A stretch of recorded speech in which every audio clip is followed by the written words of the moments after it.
Hello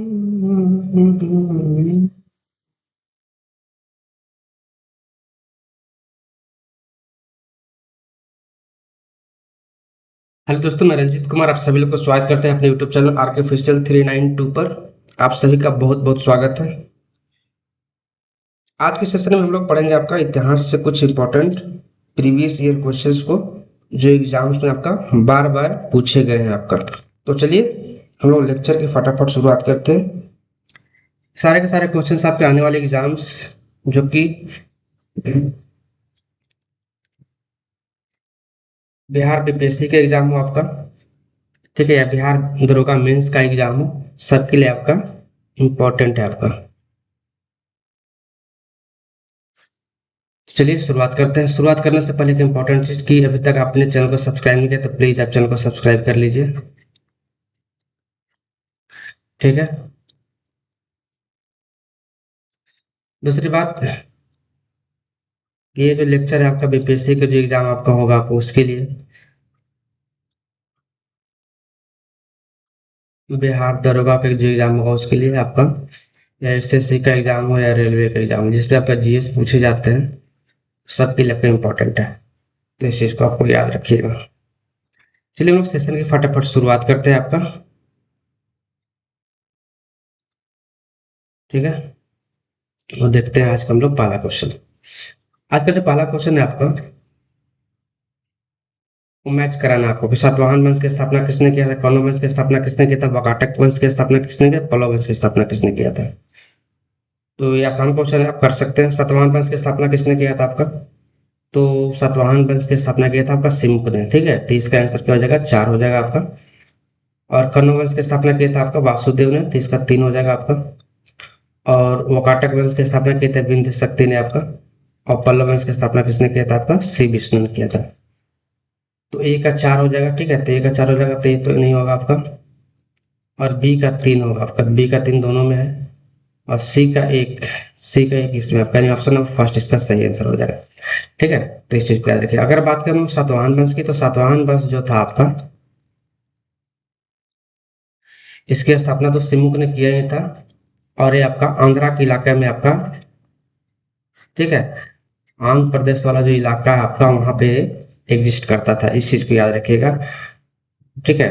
और पल्लव वंश भी क्या था आपका, साउथ में ही आपका एग्जिस्ट करता था। तो इतना इसमें याद रखिए। नेक्स्ट जो क्वेश्चन है आपको देखते हैं। अगला जो क्वेश्चन है कि गौतम बुद्ध के पूर्व जन्मों से जुड़ी जातक कथाओं का संबंध किससे है। तो गौतम बुद्ध से जुड़ी जातक कथाओं का संबंध किससे, विनय पिटक से आपका, अभिधम पिटक से आपका, सूत पिटक के दिग्ग निकाय से आपका, या सूत पिटक के खुदक निकाय से आपका। तो गौतम बुद्ध के पूर्व जन्म से जुड़ी जातक कथाओं का संबंध क्या आपका, सूत पिटक के दिग्ग निकाय से। ऑप्शन सी इसका सही आंसर हो जाएगा। अगर हम लोग बात करें आपका गौतम बुद्ध के बारे में, ठीक है, तो गौतम बुद्ध का जो जन्म हुआ था कब हुआ था, 563 में हुआ था ईसा पूर्व में आपका। और 483 ईसा पूर्व में मृत्यु हो गई थी। और इनको जो है एशिया का ज्योतिपुंज भी कहा जाता है। इनको एशिया का जो है आपका, इनको एशिया का ज्योतिपुंज भी कहा जाता है। इस चीज को याद रखिएगा, ठीक है। इसके अलावा गौतम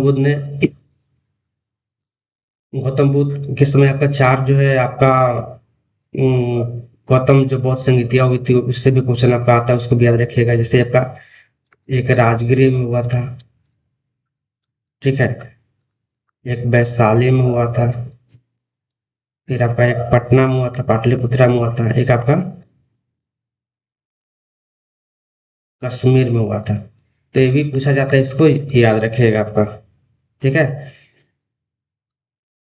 तो बौद्ध धर्म के बारे में कम से कम ये सब चीज पता होना चाहिए। नेक्स्ट क्वेश्चन है आपका, जो यूरोपीय कंपनियां थी, फ्रांसीसी east India company, Dutch east India company, Swedish east India company और डेनिश ईस्ट इंडिया कंपनी, इनकी स्थापना कब हुई थी। तो देखिए फ्रांसीसी जो थे, इसकी फ्रांसीसी ईस्ट इंडिया कंपनी की स्थापना कब हुई थी आपका, 1664 में हुई थी, ठीक है। और स्वीडिश की कब हुई थी आपका, स्वीडिश की बात करें तो 1731 में हुई थी। तो पहला तो अगर फ्रांसीसी ईस्ट इंडिया कंपनी है तो इसका ए का क्या हो जाएगा, 1664 का 3 हो जाएगा।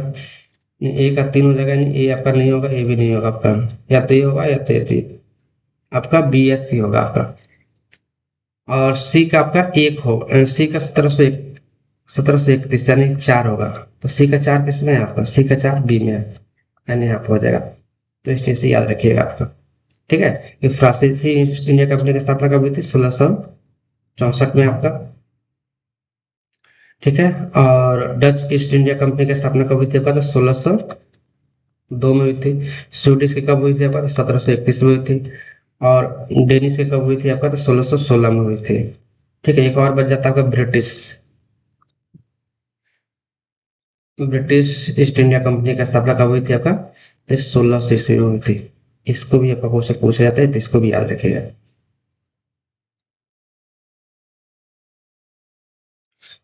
नेक्स्ट क्वेश्चन है आपका, शाहजहांनामा, हुमायूंनामा, तबाकत अकबरी, नुस्खा दिलकुश, ये सब किताब के लेखक कौन है आपका। ठीक है। आपको अगर आपको क्वेश्चन को कम से कम एक आध ऑप्शन में आपको याद रहेगा तो उससे बन जाएगा। कम से कम हुमायूंनामा को याद ही होगा कि हुमायूंनामा किसने लिखा था आपका, हुमायूंनामा को लिखा था गुलबदन बेगम ने। तो बी का हो जाएगा आपका बी का हो जाएगा आपका 2 नंबर। तो देख लीजिए कि बी का 2 नंबर कहाँ पे, तो बी का 2 नंबर सिर्फ एक ही में आपका ऑप्शन नंबर सी इसका सही आंसर हो जाएगा। ठीक है। क्या हो जाएगा आपका सही आंसर हो जाएगा। और शाहजहांनामा किसने लिखा था आपका, शाहजहांनामा लिखा था आपका इनायत खान ने। ये भी इंपॉर्टेंट, इसको याद रखिए, किसने लिखा था, इनायत खान ने लिखा था आपका, इनायत खान ने लिखा था आपका। और ये तबाकत अकबरी किसने लिखा था आपका, निजामुद्दीन अहमद लिखा था। कौन लिखा था आपका, निजा निजामुद्दीन अहमद ने लिखा था। और जो एक बच गया आपका, उसको लिखा था भीमसेन ने। ठीक है। तो इतना इसमें याद रखिए। अगला क्वेश्चन है आपका, 10 मई 1857 को मेरठ की पैदल सैनिक टुकड़ी से 1857 क्रांति की शुरुआत हुई थी। तो कौन सी टुकड़ी ने शुरुआत किया था आपका, ठीक है। 16वीं इन्फेंट्री ने आपका, 18वीं इन्फेंट्री ने, 20वीं इन्फेंट्री ने, 22वीं नेटिव इन्फेंट्री ने, किसने शुरू किया था। बताइए इसका आंसर क्या होगा आपका। तो देखिए, मेरठ से जो 1857 क्रांति की शुरुआत हुई थी, ठीक है, इसको शुरू किया था आपका 20वीं नेटिव इन्फेंट्री ने। ऑप्शन सी इसका सही आंसर हो जाएगा आपका। 1857 की क्रांति के दोस्तों अगर बात करें हम लोग, तो ये जो क्रांति शुरू हुई थी, क्यों शुरू हुई थी आपका, क्योंकि मेरठ में जो है आपका सबसे पहली बार, मेरठ में जो आपका 10 मई 1857 को, ठीक है ना, एक आपका सैन्य विद्रोह हुआ था। सैन्य विद्रोह हुआ क्यों था आपका, क्योंकि जो उस समय एक आपका राइफल आता था जिसको एनफील्ड एनफील्ड राइफल बोलते थे, उसमें आपका ऐसा बातें आपका सैनिकों के बीच आपका फैल गई थी, हो गई थी आपका, कि उस राइफल में जो है आपका, ठीक है, गाय की चर्बी और सुअर, उसमें जो आपका एक कारतूस उसमें है, उसको आपका मुंह से उसको खींचना पड़ता था, ठीक है, उसको खोलना पड़ता था। तो इस बात को लेकर सैनिक भड़क गए थे, और ये आपका विद्रोह शुरू हो गया था। मेरे विद्रोह की शुरुआत जो आपका कहाँ से हुई थी, मेरठ से हुई थी। मंगल पांडे का आप लोगों ने नाम सुना होगा आपका, यही सूत्रधार थे आपका इस विद्रोह के, इन्हीं ने इस विद्रोह को शुरू किया था। ठीक है। तो इस चीज को जरूर याद रखिएगा। चलिए, और ये विद्रोह की शुरुआत हमने आपको बताई दिया आपको कि क्या था आपका, कि एक एनफील्ड जो राइफल थी जिसका नाम क्या था आपका, 1853 एनफील्ड राइफल, 1853, 1853 एनफील्ड राइफल। ठीक है। इसी में आपका वो चर्बी युक्त जो कारतूस था लगा रहता था, जिसको क्या करता रहता था आपका, खुलना रहता था। ठीक है। तो गाय की चर्बी हिंदुओं के लिए क्या था आपका, पवित्र था। सूअर की चर्बी मुस्लिमों के लिए क्या आपका मनाही था। और गाय की चर्बी को हिंदू लोगों नहीं काट सकते थे, इसलिए आपका सैनिकों में विद्रोह शुरू हो गया आपका। और ये बहुत बड़े पैमाने पर शुरू आपका पूरे इलाके में फैल गया आपका। नेक्स्ट है कि भारत सचिव का पद निम्नलिखित में से किस अधिनियम द्वारा सृजित किया गया था। तो भारत सचिव का पद कब बनाया गया? सिंपल सा क्वेश्चन है आपका। 1858 का भारत सरकार अधिनियम 1858। जब 1857 का क्रांति हुआ, ठीक है, पूरी ब्रिटिश सरकार को ही आपका हिल गई। जब पूरी ब्रिटिश सरकार हिल गई, ऐसा लगा कि भारत में शासन करना काफी मुश्किल हो जाएगा, तो उन्होंने आपका जस्ट 1857 के क्रांति के बाद 1858 में एक आपका एक एक्ट लेकर आया आपका, ठीक है, जिसे कहा गया आपका भारत सरकार अधिनियम 1858। और उसी के तहत जो आपका एक पद का सृजन किया गया। उस पद का नाम था आपका भारत सचिव, सेक्रेटरी फॉर इंडिया, ठीक है। और इसी 1858 के जो एक्ट के तहत क्या किया गया आपका कि ईस्ट इंडिया कंपनी से शासन जो है आपका ब्रिटिश महारानी को दे दिया गया, ठीक है। ब्रिटिश क्राउन के हाथों में शासन, यानी ब्रिटिश संसद को शासन चला गया आपका। तो ये सारी चीज याद रखिएगा। बात करें अगर 1773 के रिलेटिंग एक्ट के तहत, तो ये आपका लाया गया था 1773 में। और इसके द्वारा आपका ये ईस्ट इंडिया कंपनी का ये पहला एक्ट था जिसके तहत रूल रेगुलेशन नियम कानून बनाए गए थे। और इसके तहत सुप्रीम कोर्ट की का स्थापना किया गया था 1774 में आपका, कहाँ पे? कोलकाता में आपका, ठीक है। तो इसको भी याद रखिएगा। जिसका मुख्य न्यायाधीश कौन थे? आपका सर एलिजाबेथ पे थे। तो ये इंपॉर्टेंट है आपको। चलिए नेक्स्ट क्वेश्चन है आपका कि कृषि उत्पादन सर्वप्रथम किस काल में हुआ? कृषि का उत्पादन सर्वप्रथम किस काल में? बताइए इसका आंसर क्या होगा।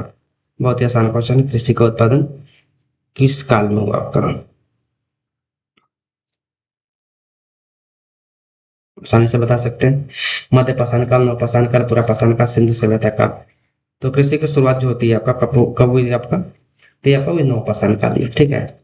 कृषि की शुरुआत कब हुई आपका? नवपाषाण काल में हुई, ठीक है। और ऐसा माना जाता है कि कृषि की शुरुआत जो है आपका आज से आपका 10 से 12 हजार साल पहले हुई है आपका, ठीक है। सबसे पहले जो कृषि की शुरुआत हुई, तो इंसानी जो मानव जो था, सबसे पहले आपका किन फसलों को उगाना शुरू किया? तो उसमें आपका गेहूं, और एक था गेहूं जौ, हाँ, गेहूं और जौ को उगाना शुरू किया, ठीक है। और बाद में आपका वो मसूर भी आपका उगाना शुरू किया। तो ये सारी चीजें आपका भारत में अगर हम लोग बात करें कि सबसे पहले आपका खेती की जो साक्ष्य मिलता है कहाँ से मिलते हैं? मेहरगढ़ से। मेहरगढ़ से मिलते हैं। कहाँ से मिलते हैं आपका? मेहरगढ़ से मिलते हैं आपका, जो कि फिलहाल आपका ये पाकिस्तान के बलूचिस्तान में पड़ता है आपका, बलोच इलाका में पड़ता है। मनुष्य ने सबसे पहले किस जानवर को पालतू बनाया था? तो सबसे पहले मनुष्य ने कुत्ता को पालतू बनाया था, ठीक है। तो इस चीज को भी आपको याद रखिएगा।